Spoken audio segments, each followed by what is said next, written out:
sahabat kecil di suatu daerah yang di situ hidup orang-orang yang penuh kasih sayang. Tidak ada yang namanya pandemi virus corona ya. Di situ ada petani dan anaknya, juga ada keluarga seekor, bukan seekor tapi 3 ekor burung pipit.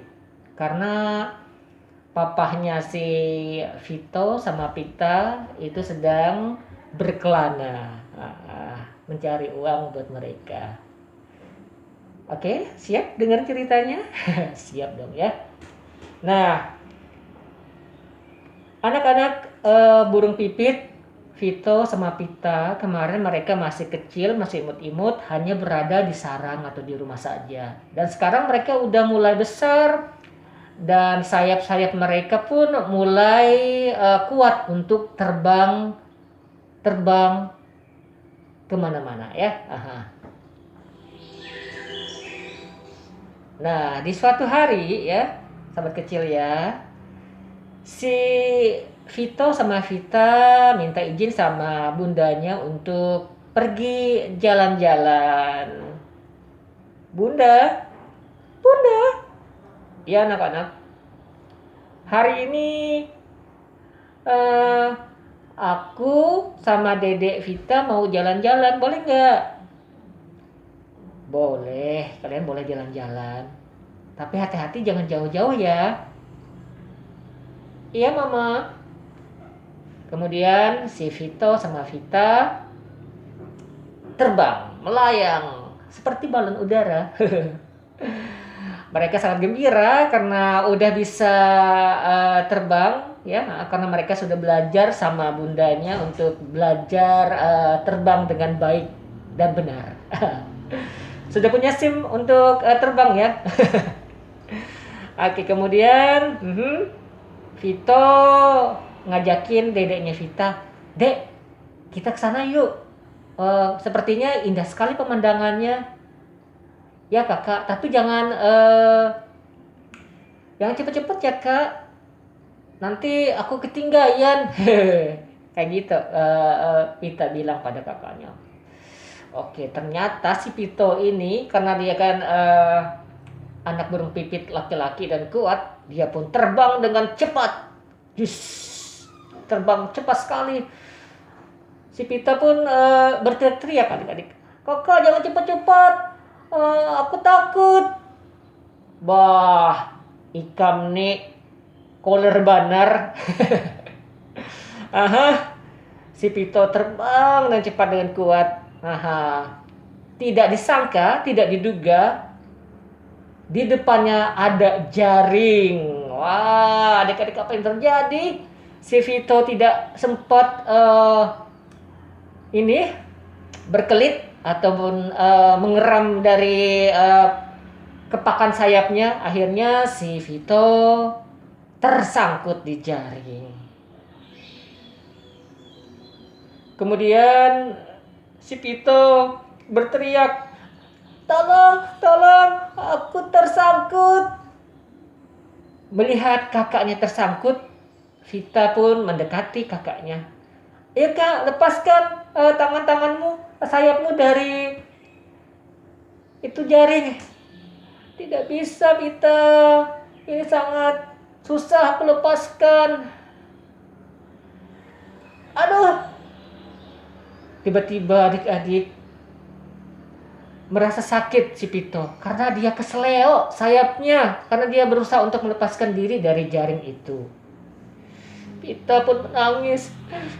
Gimana ini? Pasti nanti ada hewan-hewan yang akan menangkap kami ataupun ada orang-orang yang jahat. Nah, apa yang terjadi? Kemudian adik-adik, tiba-tiba ada seorang anak Pak Petani melihat seekor burung terjaring, tersangkut. Dia pun meminta kepada ayahnya, Ayah, itu ada burung pipit tersangkut di jaring. Tolongin ya." Mana? Kata ayahnya. "Oh itu, oke. Nanti papa lepasin ya." Kemudian ayah si petani itu melepaskan si Vito ya, anak burung pipit itu. Wah, ini dia terluka.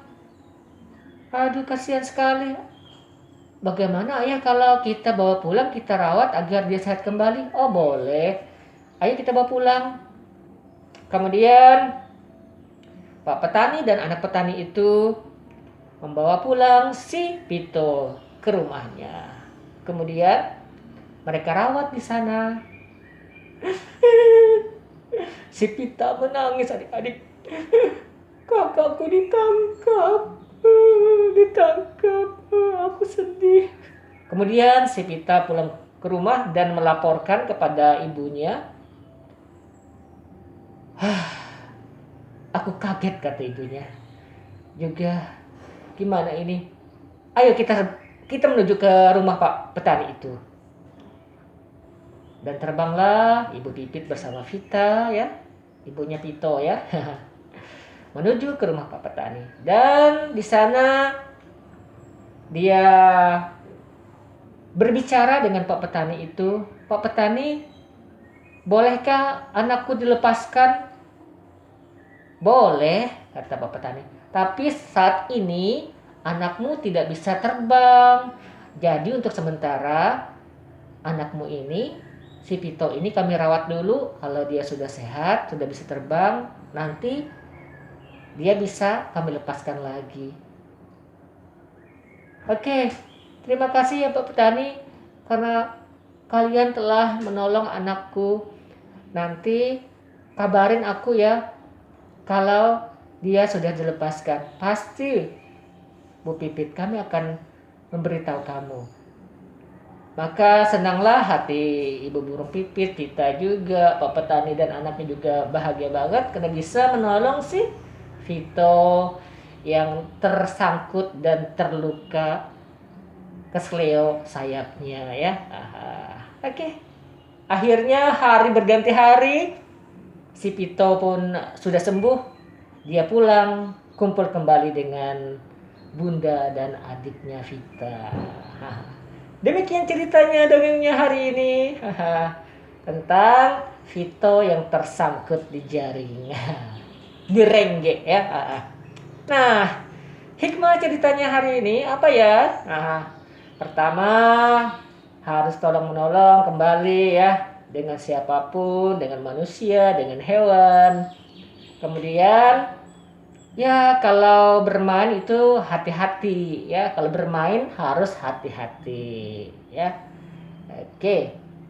Demikian sahabat kecil cerita kita hari ini tentang keluarga Pipit yang bahagia, keluarga Pak petani yang bahagia juga, yang hidup damai, tenang, nyaman di suatu kampung yang sangat indah ya. Ketemu lagi di dongeng selanjutnya. Sampai jumpa ya. Dadah.